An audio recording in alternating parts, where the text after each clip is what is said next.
So what's on your mind today, man? All is well. Just came back from China and Japan. Okay. My first visits over there speaking with the African community. China and Japan? And Japan. Really? I spent a week in Japan, Tokyo and Nagoya. Okay. And then they flew me. Dope. Yeah, Tokyo's dope Nagoya too. is dope. I really enjoyed it. And then I went to Shanghai and Beijing. It was bittersweet. Sweet because it was good seeing African people in a different setting from America. Okay, I had never been to China. So it was very good to see that. The bitter side is the fact that we're not treated well over there. I'm not surprised at that. What you mean? But I was taken aback by the extent to which racism is practiced against blacks in China openly. Really? So in America, we have a civil rights culture. So racism, you have to tuck it under. Has to be covert. It has to be covert. Yeah. And China is very much So, like, overt. what- There were certain nightclubs that we couldn't go into. Really? Oh, yeah. And they will tell you no black people are allowed here. What? There's certain sections of certain neighborhoods you can't live in. So, for example, if they don't want you in a certain section in Brooklyn, they will just use clever real estate tactics to keep you out. Absolutely. Okay, i.e. your credit ain't good enough or the bank didn't approve your loan. They don't have to Or do it's that not in for rent China. anymore. Exactly. They're They'll- direct with it. they're direct with it. We don't want black people here. Oh, without question. And the irony is what? Africa is rolling out the red carpet for China. I mean, they're taking over the Caribbean. They're taking over They've Africa. never taken over the Caribbean. They're all in South Africa. In fact, Mandarin is now an official language in the Republic of South Africa. Zulu isn't. Xhosa isn't. So the indigenous languages are not taught in the school, but Mandarin is. That speaks to the influence of China.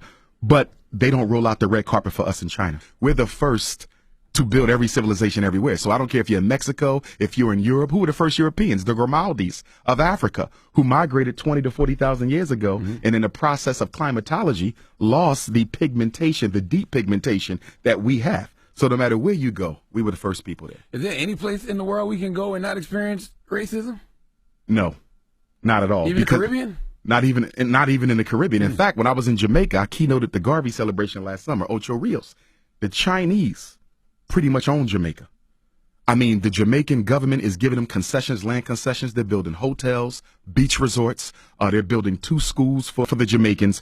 And what the Jamaicans have to give them in turn is the right to certain lands, the right to certain waterways. And if it doesn't stop, Jamaica, ironically, the land of Marcus Garvey and Bob Marley, will be the first Chinese colony in the Caribbean. Wow. It's getting bad. And you know why it's happening? Because the black bourgeoisie leadership in both Africa and the Caribbean, they don't have to live with the consequences of the economic decisions they make. So if I'm the president of Jamaica, okay, and China says, listen, we're going to give you $1 million in retirement. We're going to build you a retirement home, but we want this, this, and this. And you can loan as much money as you want. You can borrow as much money from the Bank of China as you want. I'm going to be set by the time I leave office. But what about my nation? Jamaica will be struggling for the next 50 and 75 years because of bad economic decisions from selfish leaders today. And that's the problem in Africa, and it's the problem in the Caribbean. Well, you got to remember, China is overpopulated. So it's always looking for opportunities to dump some of its excess population. Right. And you know what's so sad? Chinese will come to South Africa poor with nothing. And in 3 years, they're owning 2 and 3 major businesses. Because what happens is when the Chinese come, they employ their own. They don't employ indigenous African labor. But this is exactly what the heads of state tell black people. Let the Chinese come to Jamaica. Let them come to South Africa. They're going to give you guys jobs. The jobs never come. They bring their own population, which makes sense from their perspective because they have so many people that need a place to go outside of China. So they're showing up broke and going back home as millionaires.